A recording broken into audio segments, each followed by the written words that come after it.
It took 11 chapters to get from creation through Noah and the Tower of Babel. And Abraham's story begins in chapter 12 and goes all the way into chapter 25. So Abraham is a major figure in the Bible. As we saw in the time of Noah, a prophecy is given in conjunction with a command. Here in Genesis 12, it says, "The Lord said to Abram, his name was Abram early on, go from your country and your kindred and your father's house to the land that I will show you, and I will make of you a great nation. And I will bless you and make your name great so that you will be a blessing. I will bless those who bless you, and him who dishonors you I will curse. And in you all the families of the earth shall be blessed." So notice that he's commanded to go to a land that God will show him, meaning he doesn't know where he's going yet. And that becomes a common theme in prophecy of it not being 100% clear what the ultimate end of the prophecy is, but to just do what God says. It's a very general prophecy for Abram, and forgive me if I flip back and forth between saying Abram and Abraham. It's a very general promise to Abram that he's believing in as he gets up, leaves his family, and goes. And he's 75 years old. He's not a kid. So Abram and Sarai, his wife, and his nephew Lot, they leave where they are, which is Haran, and reach the land of Canaan. And there Abram gets another prophecy from God. In verse 7, "To your offspring I will give this land." So the prophecy is made more specific here of receiving the land. But we'll notice here it's to his offspring. It doesn't say to Abram himself, not here. So on the one hand, he's promised this land, but it's not a very specific statement of how far the borders will be, of exactly what land he'll get. It's just this land, very generally. So Abram stays there, but then there's a famine. So he goes down to Egypt, and in Egypt, we see the first example of his pattern of throwing his wife under the bus to save himself. There are two times this happens. We already talked about Genesis 20, and here it happens in Genesis 12. These seem to be the two times he came back to bite him. He probably got away with a lot of other places where nobody bothered him.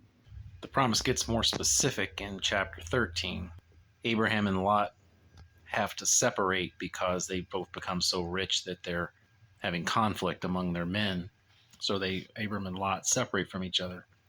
And after that, God says to Abram, "Lift up your eyes and look from the place where you are, northward and southward and eastward and westward. For all the land that you see I will give to you and to your offspring forever.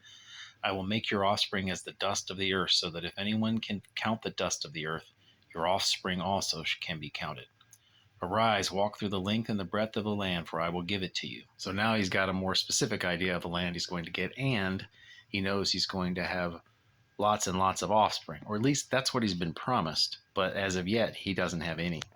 In Genesis 14, there's a battle between kings in the land, and Lot happened to be in Sodom, and the king of Sodom was one of the losing kings, and Lot himself was captured. But Abram took his men out and went out and rescued Lot from those kings. So we see that Abram is both rich and powerful. He meets with Melchizedek. We'll probably do a video on Melchizedek at some point, but we'll skip him for now.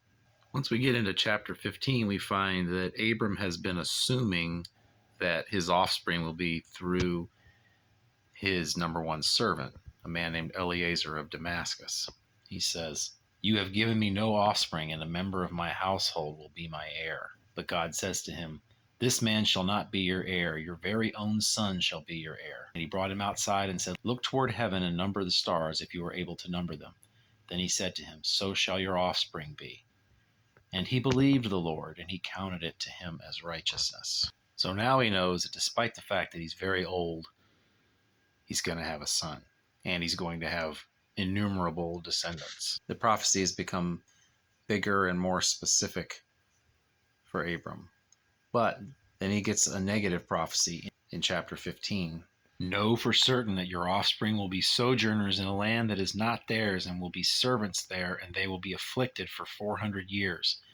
But I will bring judgment on the nation that they serve, and afterward they shall come out with great possessions. As for you, you shall go to your fathers in peace. You shall be buried in a good old age, and they shall come back here in the fourth generation. for the iniquity of the Amorites is not yet complete. So his descendants are going to become servants, slaves. So there's going to be some serious trials before the great blessings will be fulfilled. Incidentally, in here there's this 400 years and the fourth generation. There'll be some consideration needed for those, but we'll save that for later.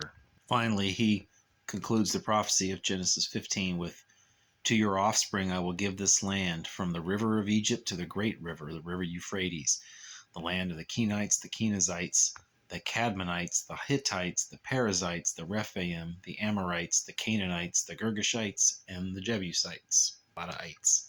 But time continues marching, and Abram and Sarah get obviously older and older. It becomes clear Sarah's never going to have a child.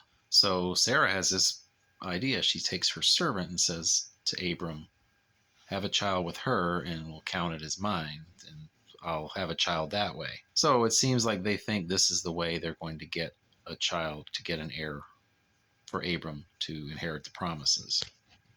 So Abram does this, and the servant Hagar becomes pregnant, and once she becomes pregnant with her master's child, she doesn't treat her mistress Sarai with much respect anymore, and Sarai gets mad and treats her harshly.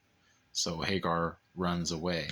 But the angel of the Lord finds her and gives her a great prophecy that her son will become a great nation and have more descendants than can be counted. She's told to name him Ishmael. But as we've often seen, the prophecy comes with a command. She's told to go back and submit to her mistress Sarai, which she does. She has the child Ishmael with Abram at the age of 86, which means that Sarai is 76. As with Abram's promise, the prophecy to Hagar about Ishmael also comes with a negative side, and that is hostility between him and his brothers. So, and that continues to this day. Hostility between the Jews, who are descended from Abraham, and the Arabs, a lot of whom trace their ancestry to Ishmael. So for the next 13 years, Ishmael grows up, and Abram and Sarai assume he's going to be the heir. In chapter 17, we pick up with Abram being 99 years old, and we'll continue with that in the next video. Again, we're not going to go through the whole Bible this way. We're establishing the pattern of how prophecy works. And there's a lot of it in Genesis, which is very helpful.